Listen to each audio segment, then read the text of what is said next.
right, back here on KPOO San Francisco 89.5 FM. You were just listening to Michael Jackson, a Grammy winner. And right now I have a fellow Grammy winner who joins Michael Jackson in that high level of musicians. His name is Christian Pepin. Did I say that?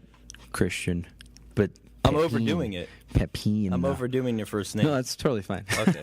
Christian Pepin. Latin jazz percussionist, Grammy Award-winning Latin jazz percussionist. Your group, you have many groups that you work with, but the group Pacific Mambo Orchestra won a Grammy last night for their album, and that's fantastic. I got a text message from the woman who set this interview up, and she said, by the way, your guest tomorrow just won a Grammy. That's amazing. Yeah, I was like, is this really happening right now? So you obviously were not in Los Angeles to watch it, but no. You got like a call or a... I was at a rehearsal with actually the group that I'm performing with on January the 28th over at Yoshi's, and as I get out, one of the musicians in the group, Carlos Caro, who was also on the record, he comes up to me, he's like, have you checked your Facebook? And I was like, no, what's going on? He's like, I think you should. I was like, okay. And on my way, I had to check my phone. I get like 7 missed calls and randomly all back to back. So I'm like, oh my God, something's wrong. Something's wrong. Yeah. So I'm like, okay. So I call and they're like, are you okay? I'm like, I'm fine. Why? And they're like, have you checked your Facebook? Apparently everybody needs to check Facebook from now on. Yeah, that's when the news breaks. So I check Facebook and I'm like, nah, no way. So I make another phone call just to make sure I'm okay. And I call my boy Armando Cordoba, who's also one of the singers that was on the record. And he's like, yo, we just won a Grammy. I was like, are you serious right now? He's like, yes. I was like, should I cry? He's like, I think you, yes. Okay, it's okay to cry. What did you do? What did you do to celebrate? Well, you're in the middle of a rehearsal. So I left the rehearsal. We totally we cut the rehearsal short. Can't focus now. I congratulated my colleague Carlos Gatto, who was also on the record. You know, we talked for a little bit. I packed my gear, went to my house. I didn't even go in my house. I walked practically half of San Francisco. I went down to the Marina. And I just, it was like one of those crazy movie scenes where I literally stared at the sun and I was like, holy crap, I can't believe this is actually happening.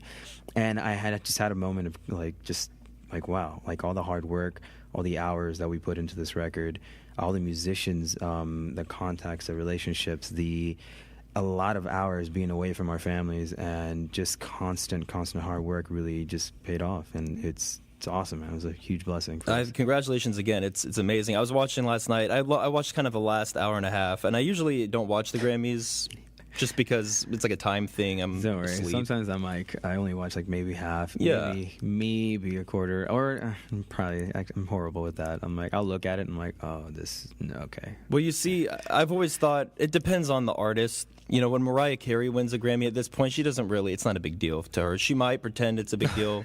But she's doing an acting job. But I was watching this young girl. She's 16. Her name's Lorde. Oh, she won for Best Song last night.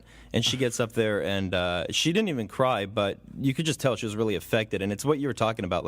You probably have a rush through your head of all the hours of practicing and sacrifice and missing out on other life moments. Right, just to practice your craft, and it all catches up with you. All the time. And I saw the video clip of Christian Tumalong and Stephen Kuhn, who are the co-directors of Pacific Mambo Orchestra, when they ran up. And I could see Christian's face, and I've seen Christian's face like this before, but never to this magnitude where he looked like he was, obviously he was speechless. He looked like he was going to cry, and I was like, oh man, I really felt, I could feel what he felt, and I was like, dude, we honestly, I tell you the truth, I would not even be lying to you, we honestly did not see that coming. The obstacles were totally right now. Against us. As far as I know, I know that you raised about $11,000 to make this happen, this album on Kickstarter. Yeah. It was huge community based. And many people I know have made an album using crowdsourcing now, but I don't know of any that were even nominated, or let alone won. Yeah, no, me neither. So I think you guys are the first to do that, which is, it's kind of like they're doing films now that are crowdfunded, but none of those have been nominated for an Oscar yet or won an Oscar. As far as I know. So you guys are shedding and breaking new ground. It's pretty impressive. In such a short amount of time. In less than 3 years, really. It's it's been just a crazy roller coaster ride. I don't want to get too off topic. By the way, I mean, I just got wrapped up in this conversation here, but Christian is going to be at Yoshi's tomorrow night, the 28th, at 8 p.m. If you'd like to get yourself a pair of tickets, log on to yoshis.com. It's in San Francisco, too. And you've played there many times. You play with Tommy Igoe's band, who also is a part of the Pacific Mambo Orchestra. Yeah, he recorded, I think, 2 or 3 tracks, and I mean, it was great because Tommy is just a spectacular drummer, and I mean, I'm sure people that have gone to Yoshi's every Tuesday know that that's the man, and thank God, because he's bringing back a lot of that old school, new school feel, the big band sound, and it's been needed here, and I'm really glad that he's one of the few, aside from others that are here, but he's really making it well known, he's pushing to let people know this is here and we should support it. Right. Now you are kind of the backbone of these groups that you play with because you're the percussionist. Yeah. And talk to me about the different drums that you play. Well, I was traditionally you're a Latin jazz percussionist. Yeah, sort of. I mean, I'm well known for being a salsa artist per se. My grandfather, Papo Pepin, he was a well-known percussionist, still is to this day. He's a legend, and I'm kind of in the shadows of a very, very big shadow. But I mean, it's great. It's a huge blessing, and it's been a very long journey. And never in my entire life did I ever think I was going to win something of this magnitude at this early in the game. I mean, at my age, it's incredible for anybody. Don't let it get to your head. No, I'm kidding, man. Never. You should be. Never. I mean, if I was you, I wouldn't have come in today. I would have been out drinking all night. See, everyone called that's me, and they were like, "Yo, you should go out. Let's party." It's like, you know what? I went home after I did my crazy, oh my God, meditation, Jesus Christ, this just happened. And then I went home and I watched Netflix. I sat down and I just kept thinking holy crap, this really just happened. And I kept getting all these amazing just congratulations from people from all over the world and all my people I worked really hard with, and my colleagues and my family, and oh my God, all my friends and high school people that I haven't seen them in 5 or 6 years. Yeah, it's been crazy. Yeah, 10, Jesus. Well, you're probably younger than me. Well, yeah, that's true. Yeah. But and you've won a Grammy. All right. Well, let's go. I want to hear. Let's hear a track from the Grammy Award-winning album here. This is Pacific Mambo Orchestra. The song is called "Overjoyed," featuring Kenny Washington. That's and this whole album features a lot of talented musicians that aren't necessarily in the orchestra. They've just come on for a song. Special guest for sure. Here we go. We'll come back with Christian, and we'll talk more about his Grammy Award-winning evening last night.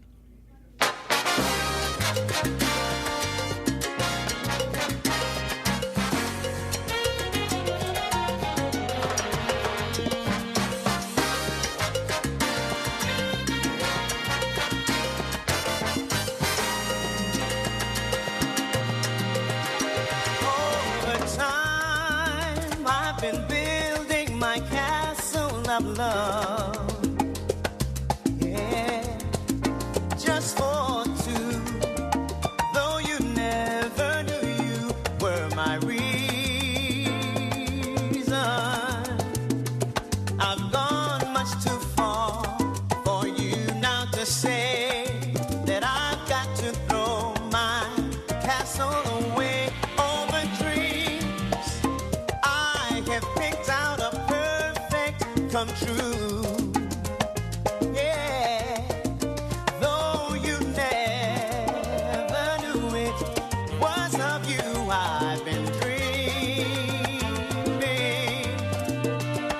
The Sandman has come from too far away for you to say come back some other day. And though you don't believe that they do come true.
true love needs is a chance, and maybe with a chance you will find you too, like I'm overjoyed for the love over me.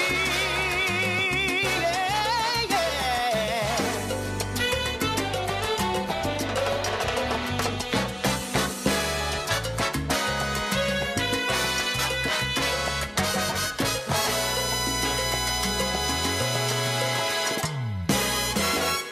All right, that's the Pacific Mambo Orchestra there. I am with one of the members, Grammy winner Christian Pepin. And you can find out more about Christian at Pepin Music, PEPINMUSIC.com, at Christian Pepin on Twitter. All kinds of photos, videos. There's a blog on your website. Very cool stuff. Again, the Pacific Mambo Orchestra winning the Grammy last night. Very cool. And it was best... Tropical album. I thought it was best Latin tropical album. Well, I mean, tropical was all Latin. No, that's Tropical, true. I mean, man, it's tropicals. That's true. Yeah, best tropical album against. Man, I still can't believe this too. Mark Anthony, Sergio George. We were. I know Mark Anthony was there last night, and he didn't even win. That's insane. And I mean, it's great, honestly. But it's. I mean, and I'm talking about guys that I've seen, and because my grandfather, he recorded on Mark Anthony's album, his first album, as a matter of fact, that became huge. That's how Mark Anthony became really big. And then Sergio was his musical director / producer, and has been practically all his life. And it's just funny how I've seen these guys when I was very small, and to see that and be like, wow, I wish that someday I can maybe do something like this. And then it happens. It happens. This is crazy. Again, Christian is playing at Yoshi's in San Francisco tomorrow night at 8 p.m. Go to yoshis.com and find yourself a pair of tickets. I'll have one pair of tickets to give away at the end of this interview. So let's talk about kind of the beginning. You're a percussionist. You started because your family's all musicians. My entire family. That's great. Was it even a question that you would follow in their footsteps? Did you want to become a baseball player at any point? I wrestled for a really long time in my life, and I actually started on kit, and my grandfather and my whole family were like, don't play Latin music. Like, don't play Latin music. Do not play Latin music. Wow. I was like, okay. And but there was reasons for it. And so for since I was maybe 2 until I was 16, all I did was just play jazz. So I had, my first song was like Take 5, and like Buddy Rich, Gene Krupa, all these amazing drummers is all I listened to until when I was 16 and I heard that Mark Anthony record where my grandfather recorded, and I asked my mom, I was like, hey, who's on this record? And she's like, that's your grandfather. I was like, what? I said, like, yeah, that's your grandfather. It's like, really? I'm like, no. I'm like, seriously, that's their grandfather. I was like, oh my God. So I called him, and he, confirmed it. As I called him, believe it or not, he was in the middle of a session with Big Pun. I don't know if you know. Of course I know Big Pun, yeah. Some people forget, because he passed away early. And, a long time ago. He's on that record, the big famous record that he laid out. Like he was on that, and I was like, what the heck is going on? So I took it to like a next level, and I was like, you know what, let me dive myself into this crazy folklore music of Latin music. And since that day, I've kept it as my livelihood. This is what I do. I play Latin music, salsa, big band, Latin jazz, anything, pop, rock, and I incorporate a lot of these Latin rhythms into what I do. So that's what makes it, I guess that's what makes my style a little different, sort of, and try and incorporate a lot of the traditions and styles that my grandfather invented, because my grandfather is well known for not just his solos, but his groove. And that's what made him so popular, and still to this day, people highly respect him as one of the best pioneers to do what he did, playing three congas and being so melodic, and his conversations is just amazing. So to try and emulate and be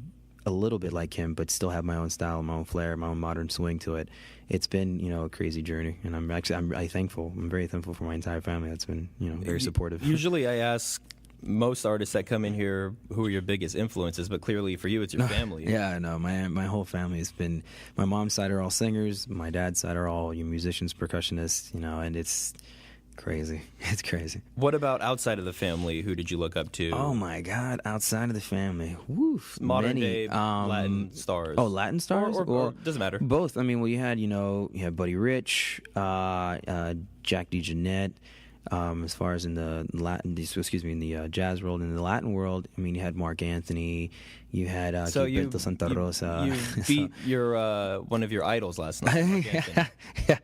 Yeah, I'm sure I'll get a message after that. So yeah, but it was great. I mean, and all the musicians that play with Mark Anthony, I know all those guys. So it's been, to see that, it's like, wow, it's crazy. That is crazy. There's obviously the music business is changing. Like you were talking about the Kickstarter album that you guys put out, won Best Grammy. I also wanted to talk about. I was talking to another musician about this, how Beyonce, I mean, she's in another level. She can do whatever she wants. But the way she just released an album didn't even talk about it till the whole thing came out. It's strategy. There's videos for every album. Mm-hmm. So that's another, it's going off in separate ways. The traditional, get the record company behind you to leak out one song for 3 months, and then that's probably going to die off within a couple, maybe 5-10 years. Most likely. Just, I mean, when it comes down to it, it's smart with everything that's going on with YouTube, Facebook, Indiegogo, Kickstarter, I mean, you name it, Twitter. All these companies have given us the ability to share our music. I mean, there's an upside and there's a downside. We share our music, but we don't make a lot of money doing it because most of the time it's free. So, it's not like you're paying to see a YouTube video. You're seeing a free YouTube video, or you're hearing the album through YouTube. And, so people don't really see the backside of like, we've sacrificed a lot of money, a lot of time, of just doing one track. It's crazy. But the upside is when people are able to listen and appreciate and see, the beauty of this music, Latin, jazz, doesn't matter. You are able to connect and have you're having communication with that artist. You may not even know that individual, but now you're able to be like, okay, if they know that your music is great, whether it makes them feel good, whatever, they're able to be a part of this journey where, in this case, when we decided to take out the Kickstarter, people from all over the world that we didn't even know, from Europe, connections in, Puerto Rico, all these people donated, even if awesome. it was just $1, they all were a part of something bigger than, ourselves, and it just blew up. Honestly, $1 from somebody who can hardly afford it, or, or a $5 from somebody that's, not as financially well off, it kind of means more. Because you know that they're going to be there when you come around and tour. They're going to tell their friends about it. It's a better. In my opinion, I'm not on the receiving end of the money, but I'd rather get $5 from somebody I know that's a diehard fan and is going to spread the word than $10 from somebody who casually bought the record and put it in the back of their car and it might not listen to it for a while. Correct. But speaking of crowdfunding and everything, your next album's coming up. You want to get some crowdfunding for that. So I have a little video here of that. It's available on your website, pepinmusic.com.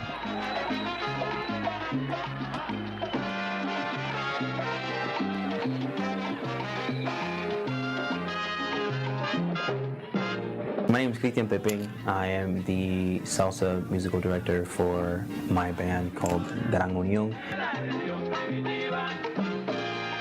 My idea for this project really started out when I first listened to Cheo Feliciano. He's so creative with, singing a ballad and switching into like this nice romantic style. He's able to do all these different things with his voice. And my thing is that these older guys that sang or were a part of like Fania, also Pedro Brul, all those guys brought an element to this music, and they're still here and still are able to whoop and take you down. And I want to bring back that sound a lot of people have kind of missed, and also really bringing back a lot of the old school guys that really started this and that really kind of paved the way for us musicians to enjoy what we do, what we now call salsa. In this CD, for me, it's about, complimenting and giving back to the community, giving back to a lot of the artists who I admire. It's an idea that incorporates other people, which is why I'm reaching out to the audiences, because I want them to be a part of this project. I want other people to say, I contribute to this project because I believe that change is a good thing. that's what salsa is really about, man. It's about change, it's about moving, it's about grooving. It's good to keep those traditional elements and sounds there, but modernize them a little bit. And so you have all these guys that are the new age, and then you have these old school guys. Well, putting those two worlds together makes this project that much more amazing, because it gives a lot of the younger guys, you know, an opportunity to invent and create and put things that, you know, maybe some of the guys back in the day didn't really think about. You know, so when my grandfather, Papa Pepin, recorded with Roberto Rowena in his first record, it was a hit. It was amazing. Why? Because they kind of bended the rules. But the cool thing about the CD itself, that it's gonna really incorporate a lot of different styles of salsa. It's gonna be more of telling a story, how salsa was before and what salsa is becoming and what kind of salsa is turning to now. Without you guys, we're not able to do what we love to do, and we love your feedback. You know, I love feedback from the crowd. I'm like, that's great. Without the audience, you know, we're nothing. We're just a band that plays, and that's it. But this is for all the musicians, all the dancers, all the people that support live music and appreciate a different style of music, because, you know, salsa is a luxury.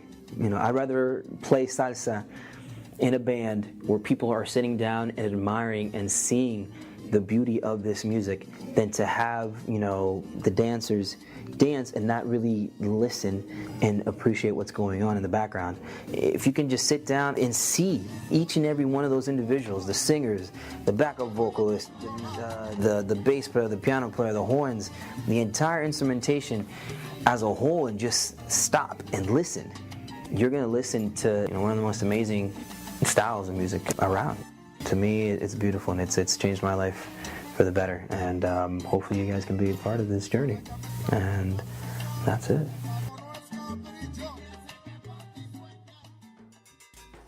All right, back here on KPOO San Francisco 89.5 FM, joined again by Grammy-winning percussionist and musician Christian Pepin. Go to pepinmusic.com, at Christian Pepin on Twitter. Photos, videos, blogs available on the website. Again, yoshis.com for some tickets to the show tomorrow night at 8 p.m. So let's talk a little bit about the musicians you're going to be playing with tomorrow night, because are any of them in the Pacific Mambo Orchestra?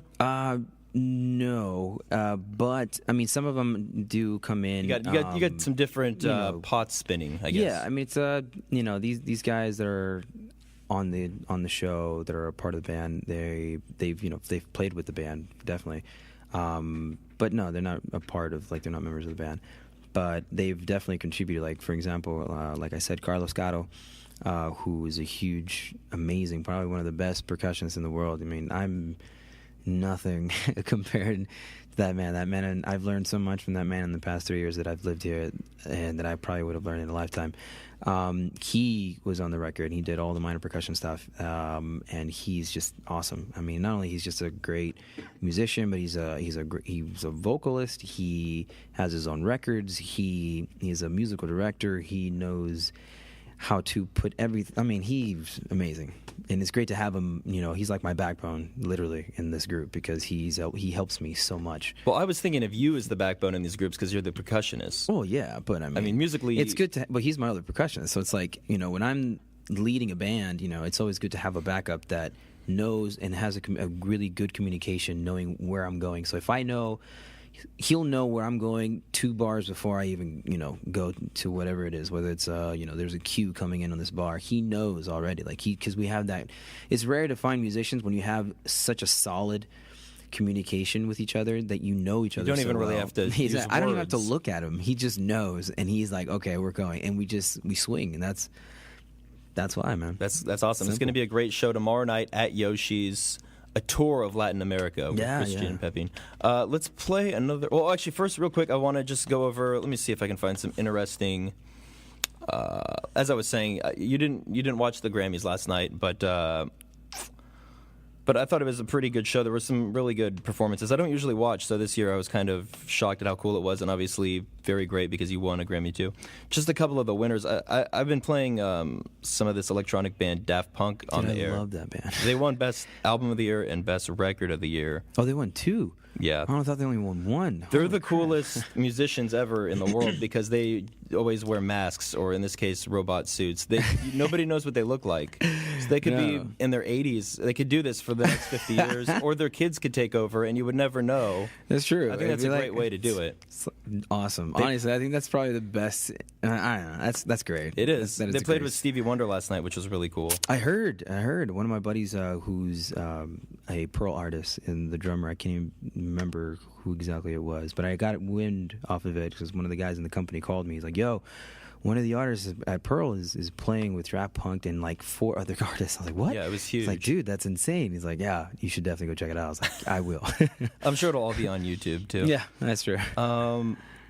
This young girl, Lord, with a song called Royals, which we were talking off air. I'm not exactly sure how this went down, but it sounds like she kind of gave her music up for free at first and gained a lot of traction, which, again, is, I think, the future of music. It's not really going to cost the listener anything until they want to go see you in person and exactly. It's like, try before you buy. Exactly. I mean, right now, everybody is... I mean, that's literally the new thing. Like, people are not going to go and waste... Everybody's so busy, It's like... The world's going by 1,000 times a minute, and it's just crazy. And people, if they can, and they're going to find a way to find it for free regardless. It's inevitable.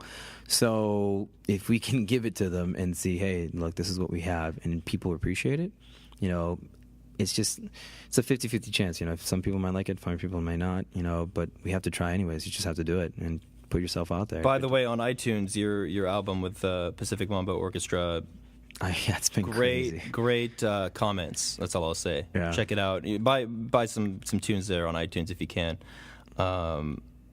Best rap collaboration: Jay-Z and Justin Timberlake. There's not that many interesting things on this list other than you guys, which I thought was really cool. Rihanna. It's a lot of the same faces too, but that's what's so cool about you guys breaking in. Not on a major label. Yeah. No. Definitely, we have no label support, and still we were able. Would you want to if somebody approaches you? You know what? Or do you like the freedom that you guys have? By honestly, asking I the wouldn't fans? even know, just because those decisions would definitely be made, by Christian Tumulong and Stephen Kuhn. It's their record, it's their baby. Honestly, I think. If I was in their position, depending on the record label, and if I was able to make my decisions as far as like these are my wants and needs, and this is what needs to happen within the next 5 or 10 years, whatever the contract may be, then yeah, sure. If it's a well put together record label where everything's organized and you're able to do what you need to do, cool. But if it's not, and you see the progression, you see the success that's been going on just by doing it by yourself, then I would continue to keep rolling with the ball and getting the support of the community. Because in reality, when it really comes down to it, the label is just a label. People, they're not going to listen to you. It doesn't really matter. The label is just going to, okay, cool. Dollars and cents. Exactly. That's all they care about. Whereas as a community, that's a whole nother game. Community is going to be there. Your fan base is going to be there. You want to put butts in the seats. Go out to the crowds, go out to the community, and bring them. Well, one of my favorite things about the whole, I hate the critics of these Kickstarter funds, and they say, well, in some sense, they say like people that already have a lot of money shouldn't be doing it. Oh, yeah, I think Spike Lee made a film. Yeah, he did. And I think the other guy from like the Backstreet Boys, In Sync, I don't remember his name. He was out in Kickstarter too, and he did really well. But the thing is that in most, if not all of the cases with these Kickstarter funds, it's you're getting something in return for giving that money. It's just like there's but value. Most of the time, you're just pre-ordering the album and you're helping produce it by giving the money up first. Yeah. So I mean, what's wrong with that? Just basically the same thing that the labels do. It's not. There's really no. How labels work is they'll give you an advance. Right. You get what you need. Boom, boom, boom. You try and go about how let's say they advance like $25,000 or something. You need to go and make sure that you spend every penny of that $25,000. And if it goes over, that's on you. Yeah, you know exactly. what I'm saying? Like, and then eventually you have to pay that back. But in this case, the value for like Indiegogo or whatever, whether it's Kickstarter, the buyer is receiving whatever it is that they decided to grab out of those categories. You're getting value. I'm saying if it's, I don't know, let's say $100 for something.